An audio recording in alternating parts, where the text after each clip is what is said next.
Hey y'all, your girl is back with another video. Some of y'all might know me as your stylist sis. Some of you guys might know me as your good sis.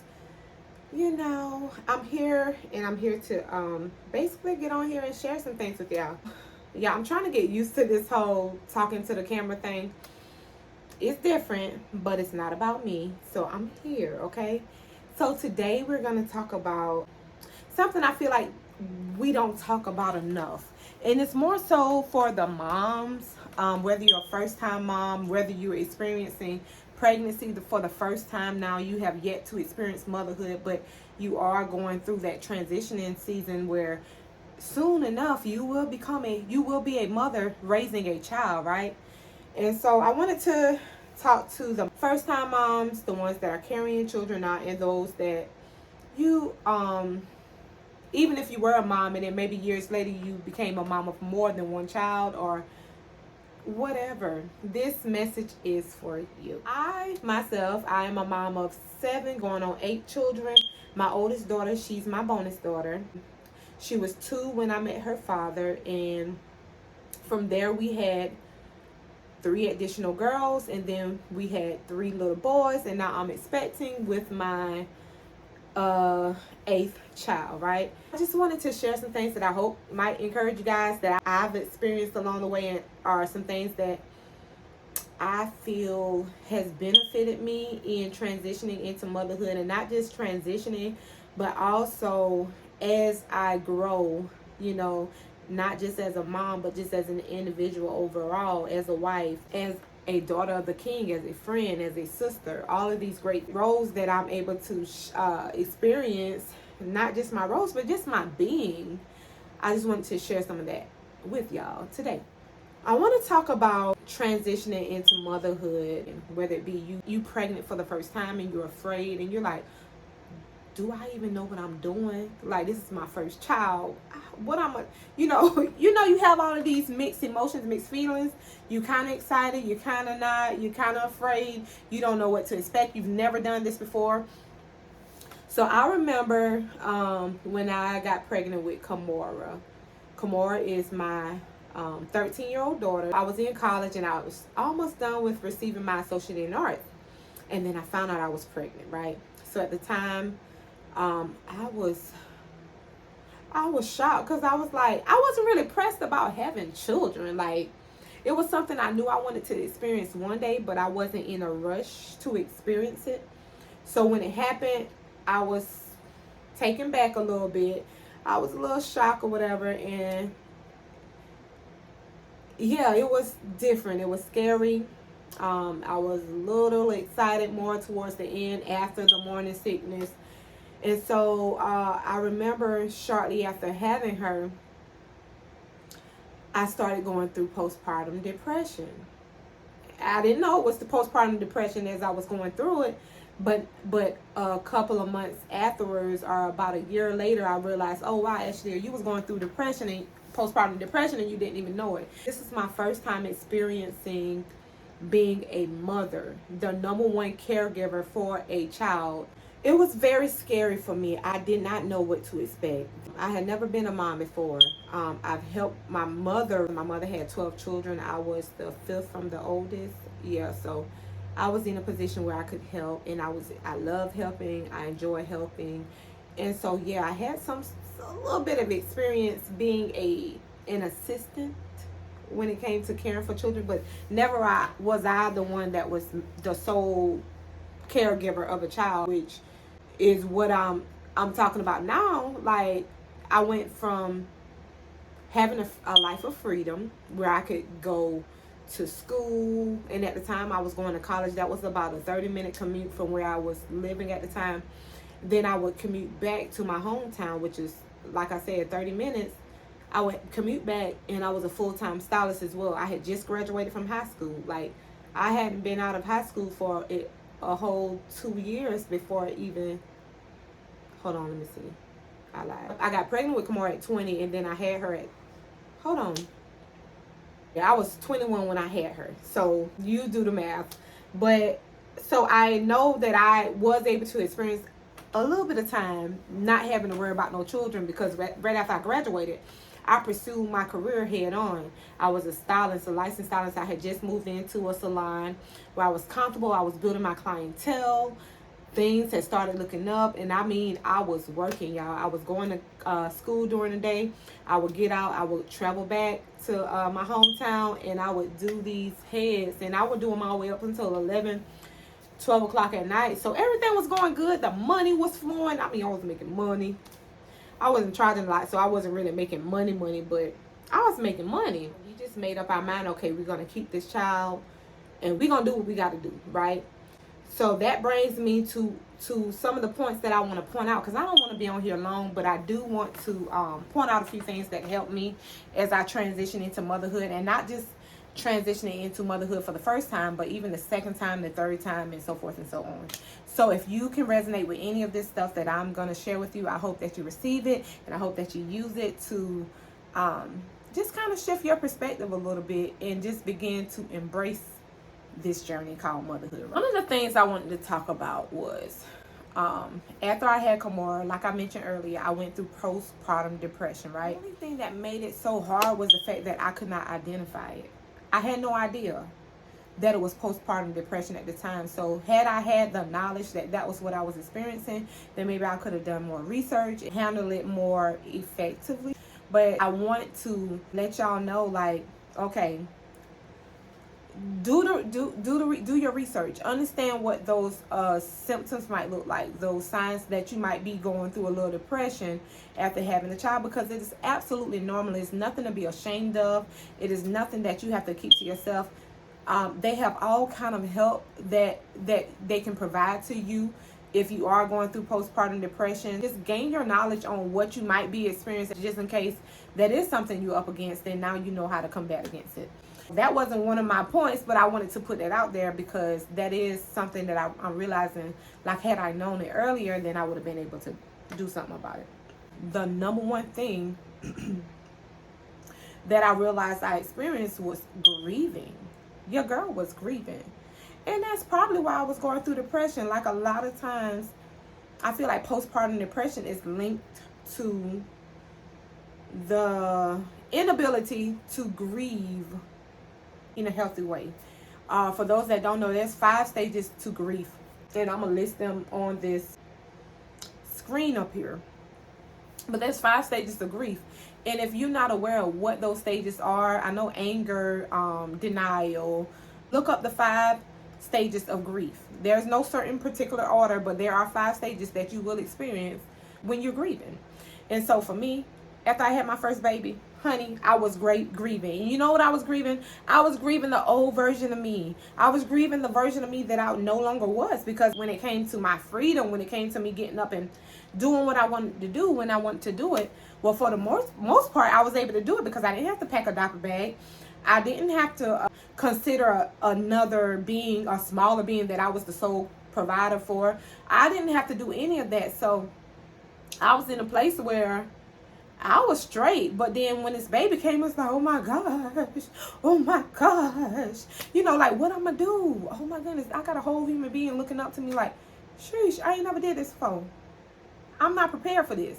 Like, these are all the thoughts going on in my mind. And then the smallest things, like, even with my fiance at the time, it was just like, I don't have the tolerance. Like, you know, it was crazy. And it was normal things. But for me, because I was already going through such a mental shift, I didn't have the capacity nor the time or the tolerance to deal with certain things that I, at the time, now I'm looking back, I'm like, okay, girl, it wasn't as big as you made it seem, but whatever. You know, it was just a part of how I responded to being a mother for the first time, right? So yeah, so I would share with you, look up those stages of grief. A lot of moms, right after they have the baby, they go into this stage where it's like, I gotta find myself, like I gotta find me, because I'm depressed, I don't know what to do, I got this baby looking up to me. The version of you that you were before you had the child, that girl is no longer who you are. She has evolved. I guarantee you, with every transition of life, if it's for your better, trust me, purpose for that is to evolve you into this greater version of yourself. He'd never do it for you to become a lesser version of yourself. His plans for you is to prosper you, and it is to prosper you without harming you. So he did not give you that baby to harm you. He did not give you that baby so that you can become a lesser version of yourself. When he allowed you to experience motherhood, he knew that that would stretch you, and it may be a little uncomfortable, but he also knew that it would build character. It would assist you in becoming a better version of you. So of course the enemy will want you to think like, oh, I gotta find myself. Oh my gosh, I lost myself since I had my child. Who you were, that is the thing. When we focus on what we are lacking, we miss out on the blessing. When you focus on, oh my gosh, I remember the days that I could go out when I wanted to. I could hang out with my friends. I could do this. I could do that. If you are now in a place where you can't do any of that, and it's bugging the flip out of you, because it's like, dang, I done had this baby. And not that I don't love my baby, but it's like, I'm missing a part of me. I didn't have to ask nobody to help me watch my child, and I was free, and I could do this and I can do that. And now you got this child, and it's like, I can't do none of that, you know. So now you at a place where you are grieving. You like, I'm no longer that old person. Oh my goodness, I miss her. I used to love doing this. I used to love doing that. But remember, the whole purpose of any transition or any blessing is to make you greater, to make you better. So shift your perspective to not just, when you do find yourself, or if you do find yourself going through that season, to no longer look at the things that you lack, or no longer look at what was, because God is trying to pull you away from that mindset. He's trying to shift your mindset. He's trying to show you a greater version of yourself, and that is not who you was before you had the child. Now there may be some things that he intended to be carried over, but then greater developed, but you'll find that out over time. That won't be what's frustrating you. What's frustrating you would be having to pick up that phone and call your mom or call your aunt or somebody, hey, can you help me? So now he has you in a position where you have to ask for help. So it's all of these different factors that we have to factor in when we think about the old version of us versus the new version of us, and how we are grieving the process. So my suggestion to you, number one, would be, make sure that you're grieving in a healthy way. Make sure that you're intentional in your journey as you transition from just being you to transitioning into motherhood. Now you're going to still continue to be you, but there will be some things that you will have to leave behind, unfortunately. And I just want you to be okay with that. Be okay with embracing the process, even if it's uncomfortable. Another thing that I want to share is, sis, you are built for it, okay? From the moment of conception to the moment that you push that baby out, to the moment that baby graduates, to the moment one of y'all leave, you are built for the assignment. It is an assignment that God has given you to not just carry this child in your womb, to also raise this child and to nurture this child and to cultivate their gifts and to do out and to help them understand their purpose and to teach them who they are according to who God says that they are. He has given you a beautiful assignment to impact the world in one of the most profound ways, and that is amazing. So understand that you're built for it. When you first find out you're expecting, you might be like, oh my gosh, what am I, again, afraid, nervous. You don't know what to do, because it's like, I'm being charged for a whole human. How am I going to manage this? How am I going to be able to do this? And I don't want to fail. Like, oh my gosh. But listen, I promise you, if God allowed you to get pregnant, and if he allowed you to have that child, I promise you, he has equipped you with every tool that you need, with all of the help that you need, with all of the mental capacity that you need, with all of the provision that you need. No matter who leave, no matter what your situation or circumstance might look like, in you as a mother, he has equipped you with everything that you need in order to raise, to carry and to raise this child effectively. So just keep that in mind. Do not allow the enemy to make you think that you're inadequate as a mother, or that you're not going to be able to do it. It is natural a lot of times for us to just think like, oh my goodness, am I going to be able to do this? But also you have to stand on something that's much firmer than just your thoughts. And renew your mind. Begin to renew your mind at the time that as soon as you realize that you were expecting, like, begin to renew your mind even then, because what happens is those things that you don't cast out while you are pregnant, they transition into the child. So the inadequacy that you might feel, the unworthiness, the doubt, the fear, all of those things can transfer to your unborn child if you're not careful. So just keep that in mind and remember, children are a blessing. You didn't give yourself that blessing. God gave you that blessing. So if he gave you the blessing, he's already given you the capacity to carry it through until the end. I want you to be able to embrace your journey. I mentioned earlier, it can be scary if you're becoming a first-time mom. But also, if you are a mom and now you're going from one child and you've already built a momentum, everything is flowing, everything is going, and it's like, oh my goodness, I done found out I was pregnant again. How am I going to manage this?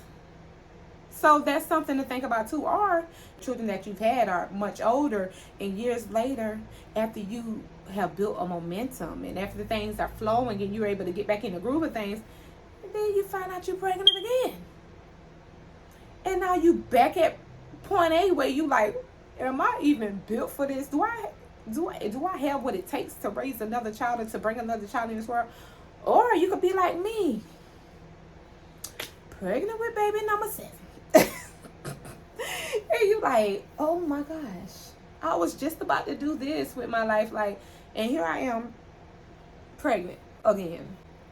Are you gonna just dwell on that, or are you gonna do what you do have, what's in your control? Because you cannot control the fact that what's gonna happen is gonna happen if it's already written. If it was written that you were supposed to have this child, I mean, I guess with the way things are set up, you could control it to a degree. But I'm speaking in terms of those that choose to walk this thing out and choose to carry the child all the way through. You can't do anything about the fact that now you're expecting and now you are to carry this assignment through, right? So now you have to think like, okay, am I going to think on the things that are not so great, or am I going to think on the things that are good? Am I going to dwell on the truth? And the truth is, God will not put more on you than you can bear. He cares about your concerns. So in any event during carrying a child or raising a child that you may have a concern, you cast that concern upon God, for he greatly cares for you. You cast it upon him. A lot of things we carry is not really a burden. It's not even supposed to be a burden to us. We're supposed to cast it out, but because we've built this self-sufficient lifestyle, a lot of times we try to do it on our own. And so I think that's one of the perks of becoming a mother, because this is one thing I will tell you the truth. I won't dare try to do motherhood, to be a mother without my helper. You know what I'm saying? I know I can't do it on my own. The Holy Spirit that rises, it's the Holy Spirit that rises up in me and makes me strong. When I'm tired, ashleigha, get up, Holy Spirit, rise up. When I'm weak, ashleigha, get up, Holy Spirit, rise up. When I'm frustrated, Holy Spirit, rise up. After I done yelled to my children and I didn't have a more responsible response, Holy Spirit, rise up. God, thank you for your grace. It's that keeps me in this thing and keeps me going even in my lowest moments. So yeah, keep that in mind. Number one, we already spoke on grieving. I want you to be able to grieve in a healthy way. Don't think about the old you that you was before you had a child. Think about the more improved you. Some of the character traits that you had before, your love, your likes, and the things that you desire, they may transition over, but that version of you will no longer be. You don't have to go looking for her, because that's what's going to cause depression. When you're looking for this version of you that no longer even exists, that's what caused depression. That's what caused a lot of the frustration, because it's like, I can't find me since I had this baby. Baby, you ain't gonna find you. She's no longer here. Capiche, gone. No, it's a better version of you. It's a greater version of you that God is calling you to walk into. And so you have to be able to grieve effectively, because a part of you have died, right? So you're not weird for thinking like, oh my gosh, I'm feeling overwhelmed. But I want you to just shift your perspective a bit. And then number two, like we spoke of, honey, you built for it. If God gave you the assignment, he gave you every tool that you need to complete it. This is a part of your purpose. Your divine purpose is to carry and to raise and bring this child up, for number one, to get to know God, and also to allow him to impact him or her to impact others in the way that God intended for them to. So it's, yeah, I just hope that bless y'all. And then I don't know, I just have a really soft spot for moms because I understand. I don't understand everything, but I understand a lot of some of the frustrations that I have been hearing, and I just want to be able to help you. I want to be able to help you shift your perspective. So number 3, I spoke on it a little bit earlier, but I want to elaborate on it, and that is the fact that children are blessings, not burdens. Granted, we're gonna get overwhelmed at moments when it comes to this motherhood journey, okay? I know, you know, and if this is your first time going through the rodeo, you will soon know, okay? Because God intended for us to need him in this journey called motherhood. God intended for us to need him. So it's like, yeah, there will be moments that you might feel a little overwhelmed, and you got to call on God to help you and to help you navigate through those tough times. However, keep in mind, children are not burdens. They are not. I'm here to let you know they're not burdens. I have to sometimes remind myself that, because it is easy, like especially if you're a working mom and then you're trying to take care of home, you're trying to take care of work, you're a business owner, you're trying to manage the business, you're trying to manage the babies. It can get extremely hard. And it's one of those things that if you don't beat your mind to the enemy, then for sure, you will find yourself going down a rabbit hole. I'm telling you. And then depression will meet you somewhere on your journey to going down that rabbit hole, okay? So it is so important. Our perspective must be focused on those things that are good. Children are blessings. The enemy will have you think, okay, I would have had so much more money if I didn't have this, if I didn't have to do this, I didn't have to do that. Or when the children get older, my children are much younger, so I have not fully experienced that, so I don't want to share too much about once they become older teenagers and young adults. Maybe I can get somebody to elaborate more on that in the future with more experience. Even being younger, it can be overwhelmed, because it's like you can begin to resent your child. Like, what if it's this business or this dream that you really want to pursue, and because you're up late at night with a crying baby, or because the capacity that is required to be a mother to your children is now so overwhelming that you don't have the capacity to fulfill the dream that you once had. Then what? If I had help with this child, or if I didn't have to take care of this child to this degree, and then anger and resentment start building up, and before you know it, you're short-tempered, and it's like, what about me? And all of those are normal. However, it's some things that we have to be quick on our feet with, because the goal is to not fall down a rabbit hole. And when I say rabbit hole, I'm talking about into depression, to a state where you can't see the end of the tunnel. You can't see the light at the end of the tunnel. That's the number one goal, because I'm telling you, the enemy, he's after you, but he's really after that seed. So if he can get you to focus so much on what you don't have, and you not being able to do other things that you want to do, that you was able to do before you had that child, and now you have a little resentment towards the fact that you decided to keep this child, and now the child getting in the way of your plans and your this and your that, then he got you. So I just need you to be a little more intentional, sis. I need you to be a little more, proactive when it comes to guarding your heart, when it comes to guarding your mind, when it comes to your position in your role as a mother. Understand that children are not burdens, they are blessings. I'm telling you, when you're going through a season of vulnerability as a mother, it is so easy for that blessing that God bless you with, for you to begin to look at as a burden. So I didn't want to be on here too long. I hope I wasn't on here long. If y'all have any questions regarding motherhood, if y'all have any concerns, again, I am a mother of 8. I have birthed 6. I'm pregnant with my 7th one. And then my oldest daughter is my bonus daughter. So I would love to share. I would love to conversate.